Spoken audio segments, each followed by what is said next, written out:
একজন লিখেছেন, নানার মৃত্যুর পর তার জানাজায় অনেক মানুষ হাজির হয়েছিলেন। লোকে এখনো বলা বলি করে অমুকের জানাজায় ফেরেশতারাও পড়েছে। আমার জানার বিষয় হলো, কোনো মানুষের জানাজা কি ফেরেশতারা পড়ে? আর জানাজা লোক বেশি হওয়া কি লোকটি জান্নাতি হওয়ার আলামত? প্রিয় দর্শক, আপনার প্রশ্নের উত্তর হলো, জানাজায় ফেরেশতারাও কখনো কখনো উপস্থিত হয়। এটি প্রিয় নবী সাল্লাল্লাহু আলাইহি সাল্লাম থেকে একটি হাদিস বর্ণিত হয়েছে। যে হাদিসটি সূরা নাসাইতে বর্ণিত হয়েছে, সেই হাদিসের আলোকে বোঝা যায় এবং প্রমাণিত হয়। হাদিসটি সাহাবা রাদিয়াল্লাহু তাআলা বর্ণনা করেছেন যে নবী করিম সাল্লাল্লাহু আলাইহি সাল্লাম একটি জানাজায় যাওয়ার সময় তাকে যখন বাহনে চড়তে বলা হলো, তিনি অস্বীকার করলেন এবং জানাজা পড়ে ফেরার সময় তিনি বাহনে ঠিকই চড়লেন। যখন তাকে জিজ্ঞাসা করা হলো যে আপনি প্রথমে বাহনে কেন চড়তে চাননি, তিনি তখন বললেন, এই জানাজা বিপুল পরিমাণ ফেরেশতারা উপস্থিত হয়েছেন এবং সমস্ত শূন্য জায়গাগুলো ফেরেশতায় পরিপূর্ণ ছিল, এজন্য আমি বাহনে চড়তে চাইনি।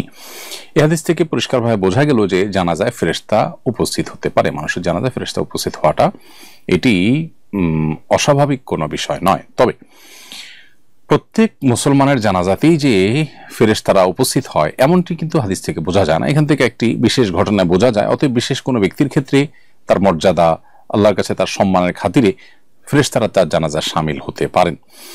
সেই সাথে আরেকটি বিষয় এখানে উল্লেখ করার মতো, সেটি হলো নবী করিম সাল্লাল্লাহু আলাইহি সাল্লাম যে বাহনে চড়েননি, অথচ সাধারণ মানুষ তো অনেকে হয়তো বাহনে এসেছেন, তাহলে তাদের কি হবে? উত্তর হলো যে নবী করিম সাল্লাল্লাহু আলাইহি সাল্লাম যেখানে তাকে আল্লাহ তাআলা ওহীর মাধ্যমে জানিয়েছেন বা তিনি তার সামনে আল্লাহ তাআলা বিষয়টাকে স্পষ্ট করেছেন, তিনি দেখতে পেয়েছেন, সেই জন্য তিনি বাহনে চড়েননি। অন্যদের বেলা যেহেতু এটি প্রযোজ্য নয়, অতএব তাদের বাহনে চড়লে অসুবিধা তাদের জন্য ছিল না।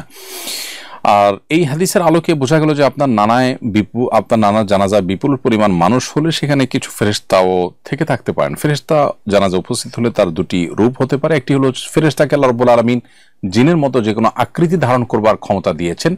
ইসলামী আকীদা অনুযায়ী ফেরেশতারা যে কোনো আকৃতি ধারণ করতে পারেন, সেই হিসাবে তারা মানুষের আকৃতি ধারণ করে উপস্থিত হতে পারেন। আবার তারা বাতাসের সাথে মিশে যেতে পারেন, মানুষের চোখের আলোয় অদৃশ্য থাকতে পারেন জিনের মতো, যে তাদের উপস্থিতি মানুষ টের পাবে না। অতএব সেভাবেও তারা উপস্থিত হতে পারেন। দুইভাবেই উপস্থিত হওয়ার সম্ভাবনা রয়েছে। আপনার নানার জানাজায় বিপুল পরিমাণ যে মানুষ হয়েছে তা হতে পারে, তারা সবাই সাধারণ মানুষ, কাকতালীয় ভাবে এটা হতে পারে। আবার আল্লাহর কাছে প্রিয় বান্দা হওয়ার কারণে বা মানুষের কাছে প্রিয় হওয়ার কারণে বেশি মানুষ উপস্থিত হয়ে থাকতে পারেন। আবার এর মধ্যে কিছু লোক ফেরেশতা থাকলেও থাকতে পারেন। বাকি এর কোনোটিকে আসলে হলফ করে বলা কঠিন যে এখানে ফেরেশতারাই জানাজা পড়েছে, এমনটি নিশ্চিত করে বলা মুশকিল।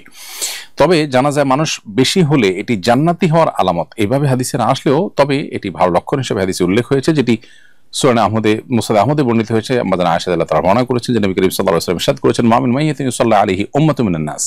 কোন মানুষের জানাজা যদি অনেক মানুষ পড়ে, সে যুগে 100 মানুষ উপস্থিত হওয়াটা অনেক বিরল ব্যাপার ছিল, কারণ 100 মানুষের সমাগমটাও একটা এলাকাতে, একটা জনপদে অনেক বড় বিষয় ছিল।